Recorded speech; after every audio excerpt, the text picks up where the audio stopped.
Welcome to the Lessons for Living television program. My name is Bill Santos. Thank you so much for watching. Well, we are back here at this part of our set, which means we have a guest.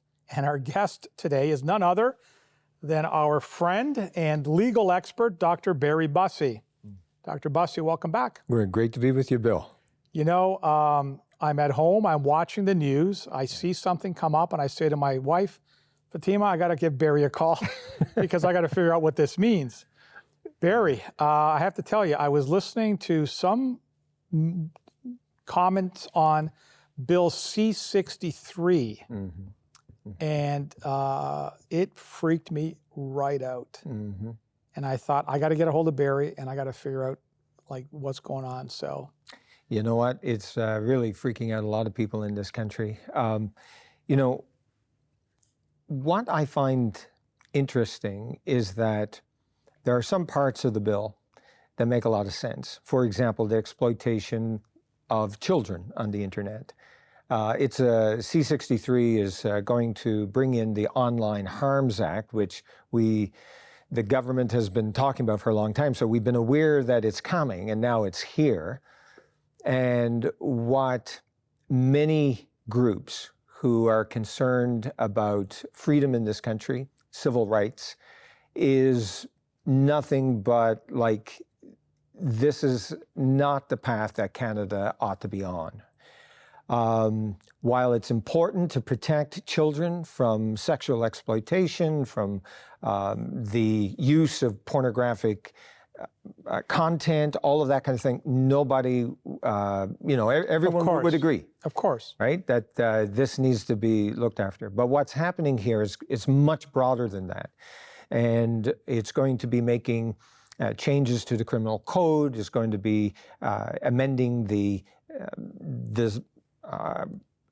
Human Rights Act here in Canada, the Canadian Human Rights Code and so forth. And so what it does, it basically makes citizens not only criminal for what they say, but they may not have committed an act, but they will be found to be basically criminally responsible, even though they haven't done anything. Like, and that's what is so mind-boggling.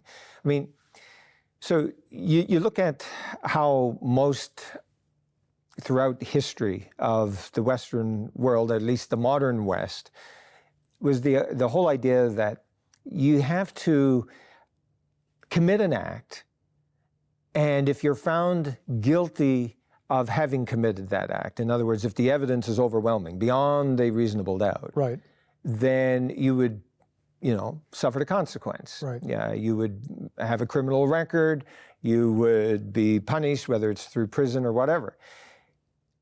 This act, what it does on the issues of hatred, it says, well, no, it's not just that you've committed an act, but that your words that you spoke online are likely to cause, not that you've done it, but it's likely to cause a violent act or whatever, that someone else may interpret your words? May interpret your words and may end up committing an offense, or you may commit offense based on what you've said.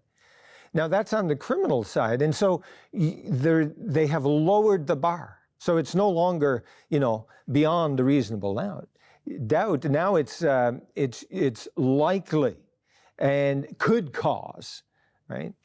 And this is just unheard of. It's absolutely unheard of in the Western world to have this kind of regime. And And who would, so a lot of people are really concerned. yeah, well, I could see that. And who would be the arbiter then of what, So of whom, that there's a likelihood that these words, yeah, like how, so here's how it goes. So under this act, and we're talking about the criminal code now. So the criminal code is going to be amended, and anybody who is offended as a result of a something that's said online, the government will have an apparatus whereby the individual will get permission from the Attorney General. However that's going to look like, we don't know all the ins and outs of the regulations. They will then be brought, this matter will then be brought before a provincial court judge, okay? So the lower courts.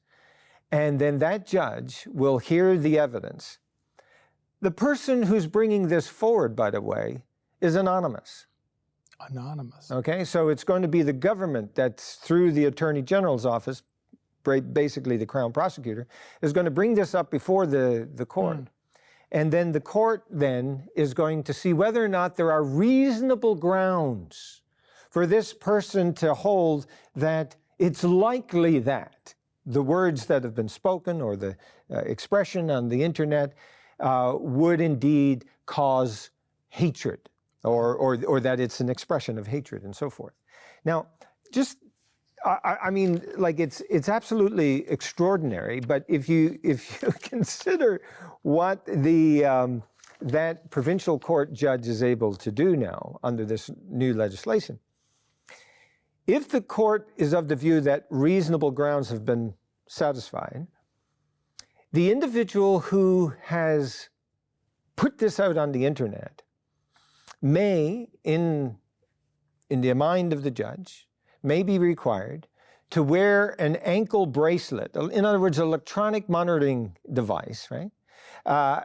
Obey a curfew and stay at home. Abstain from alcohol, drugs, and so forth, okay? Provide bodily substances, in other words, to confirm that you're not involved in drugs or alcohol. Not communicate with certain designated persons. Not go to certain places as determined by the judge, and surrender his or her legally owned and legally acquired firearms. But there's even more than that. That if in serious cases you're looking at imprisonment of 5 years, or if you're involved in what is deemed to likely to cause genocide, right? So this is expression now, likely to cause genocide, could be life imprisonment. I mean, Wow. I mean, really, you can't make this stuff up. I mean, it's like many legal scholars are just saying, stop it, like just withdraw it. But the government has no intention of withdrawing this. I mean, and they're trying to say, that, okay, when it comes to these kinds of things, we're going to ensure that, the rights of Canadians are going to be protected. But we don't have to look too far in the rearview mirror to see that this same kind of language was used, right, when they were implementing the lockdowns, when they were implementing all of these things. Oh, yeah, but we're going to protect your charter rights.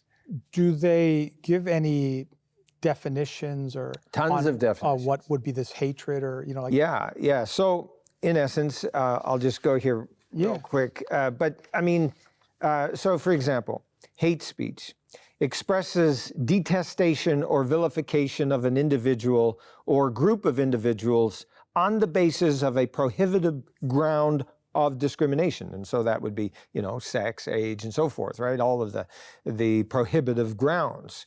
So detestation or vilification of an individual or group of individuals on the basis of this prohibitive ground.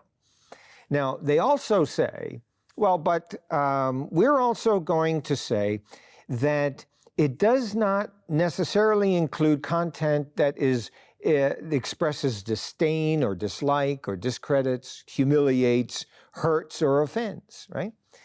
But really, when you sit back and you look at that, it's all into the eyes of the beholder. Yeah, that's pretty broad statement. Very broad. Yeah. And so a number of lawyers have written op-ed pieces and expressed concerns. For example, I mean, already, you know, the court system itself is jammed tight as it is. But when you're now going to have, in essence, a weaponization of the people at large to now go out and find the neighbor or find the comment or find the tweet or whatever that is somehow going to be hatred, this is going to generate a whole new work project. Wow. That is incredible. The amount of one can only imagine the type of bureaucracy this is going to develop. And in the Act itself, the Act is planning to implement a digital safety commission, a digital safety ombudsperson, a digital safety office. This is going to be a new department of the government. The commission, the head of the commission is going to have the same status as the head of a federal department. Wow. So we're talking like this is now going to be a major project within the Canadian government creating this new bureaucracy. And if we've seen anything over the last number of years, we have seen that there's been literally hundreds of billions of dollars have been spent on government projects that many people are like, okay, so where is all this gone? Right. But one can only imagine the amount of money and the type of thing that this is going to bring. So there's this commission is going to have power to deal with anyone who's providing social media services. So, for example, Facebook and so forth, we would recognize, okay, they're providing social media services. But how about someone else? How about the podcasters? How about others who are involved in providing social media services? This commission is going to have authority so that when it makes an order, it's going to have the same gravitas as if it were made by the Federal Court of Canada. Wow. And Wow. that they will have the ability to go on a search, to literally, without warrant, go into a place of business that is deemed to be providing social media services, and they will be able to search that business. They will be able to get whatever information they want and be able to use it in their prosecution. So that will be on the basis of somebody submitting to this commission, you better check this group out because of what they said online. You know, this is hatred, this is detestation, right? Vilification of these people because of the various heads of the prohibitive discrimination. And so what will that new bureaucracy look like? What will this new commission look like? The bill gives the authority for making regulations not to come to Parliament, but to come to the Cabinet. So what that tells me right away is that this is very political, extremely political. So not even the Parliament of Canada is going to be dealing with the regulations. This is going to be done at the Cabinet level. Which is all made up of one party. One party, the Prime Minister and all of his cabinet ministers. It's an extraordinary grab of power that is unprecedented. The other thing, so we've got, okay, the setup of this new bureaucracy. We got the amendments in the criminal code. And by the way, the criminal code already has all kinds of protections in there with respect to hatred. Yes. Okay? But what they've done now is they've lowered the threshold. And under the commission and its activities, there is again, a further lowering of the legal thresholds, whereby it says the Act makes reference to the fact that all of the standard legal rules of evidence no longer apply in their search and in their investigations. So this is like, okay, so you're going to have all this much more power, and you're going to be lowering the legal protections. So then when they say, okay, well, we're not going to be worried about, if it's just simply a matter of offending or hurting or whatever. Well, no, this is brutal. This is absolutely brutal. The other thing is, so we got the bureaucracy, got the amendments on the criminal code, but then there's the amendments on the Human Rights Act, Human Rights Code, the Canadian Human Rights Act. So now what's going to happen is that an individual can not only, if carry out and do a complaint with the Attorney General and do a criminal matter, but they can do a civil matter under the human rights. Oh, okay. With the human rights, we got penalties that the person who filed this is entitled, once the maximum amount that they receive as compensation for their being hated upon, as it were, is $20,000. So it's actually incentivizing individuals to come forward and say, hey, this person is causing hate, because there is a pot of money at the end of the rainbow here that could give you $20,000. Well, okay, but then in additional to that, there could be government fines of up to $50,000. So an individual, so the worst case scenario is that a person now this is the human rights. Yes. The Human Rights Code. On the criminal side, we saw they could be 5 years or life imprisonment. So on the civil side, you could face $20,000 damages to the person who has filed a complaint and has been found that yes, it was indeed such that that person is likely to cause hatred and so forth. $20,000 to the aggrieved, $50,000 to the government. So,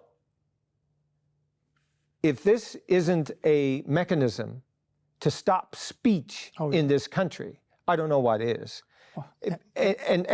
So what we're dealing with is, you can rest assured that those individuals who are in the bureaucracies are not necessarily going to have the same opinion of the people out on the street as to what hatred is and what is considered violence.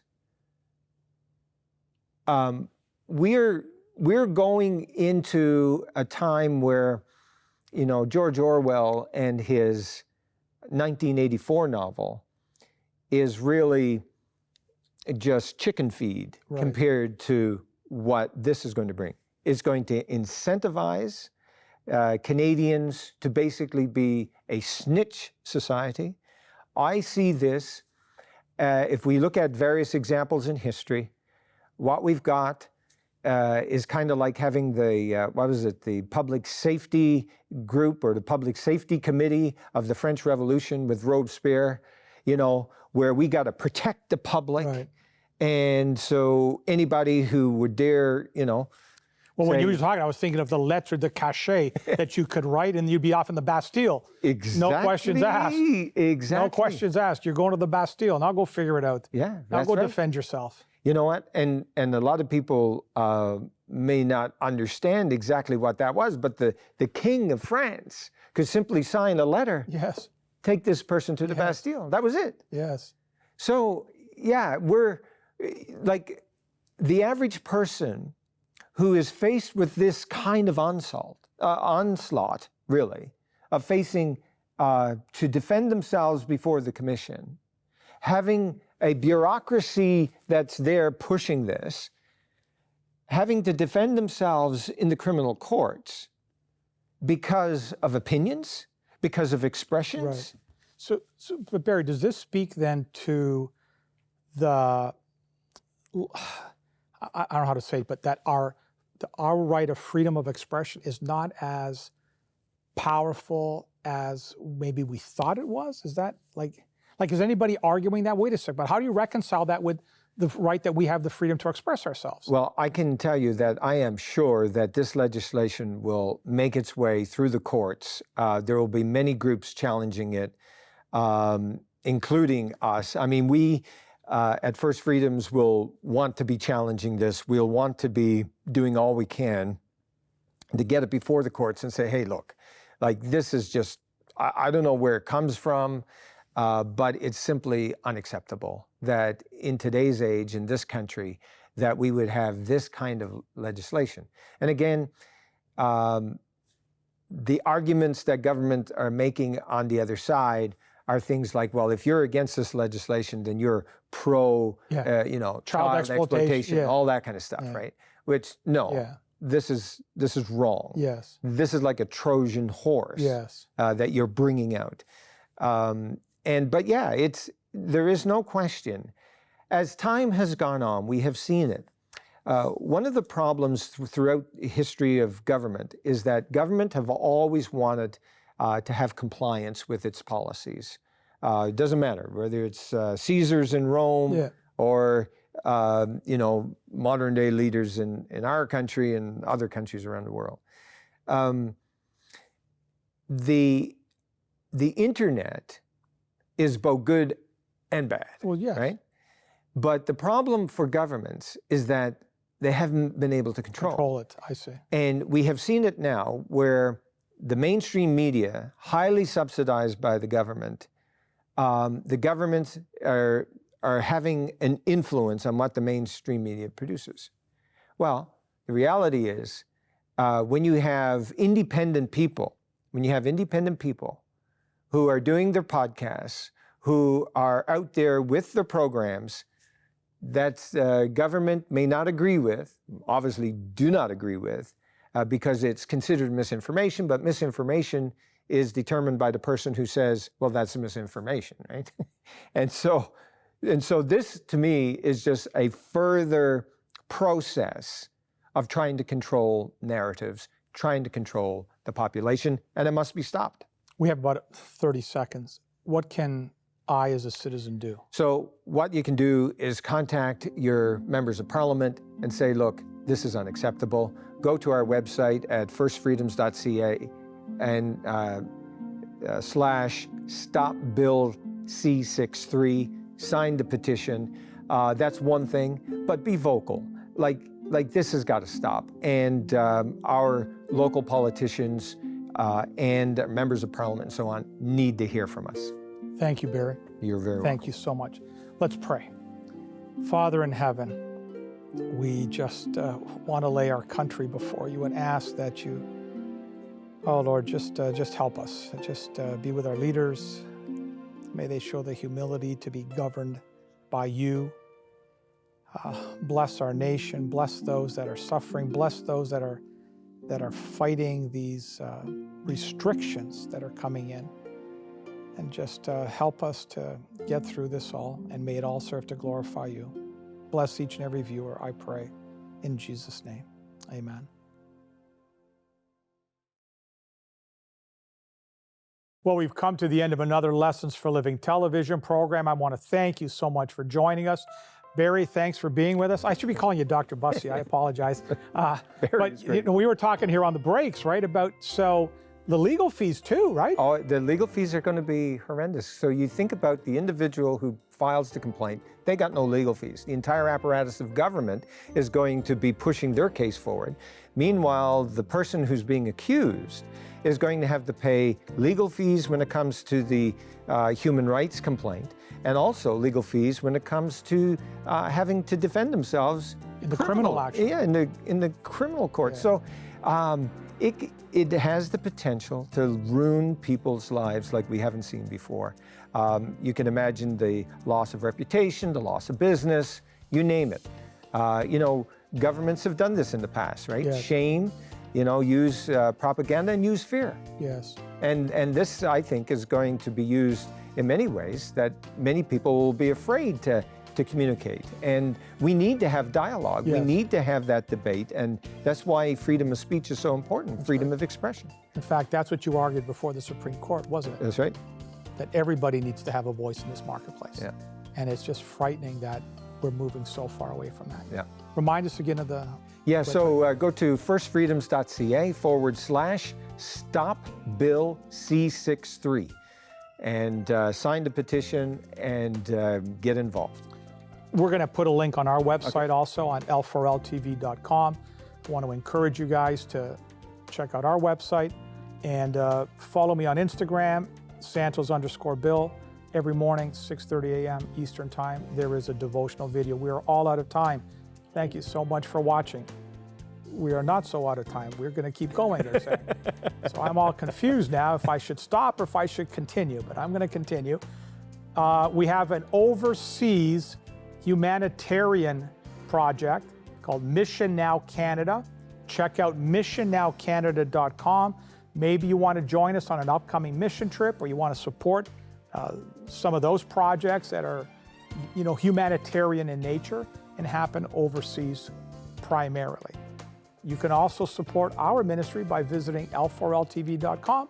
Click on the Donate Today tab, and you will see some options there as to how you can send your donation to help us keep this program on the air. Every dollar you send is reinvested in the ministry. Not a penny of that comes to myself or my family. I pastor a church. I draw salary from that. We're all out of time now, I think, for sure. So God bless you guys. We'll see you back again next time. We'll see you. Thank you.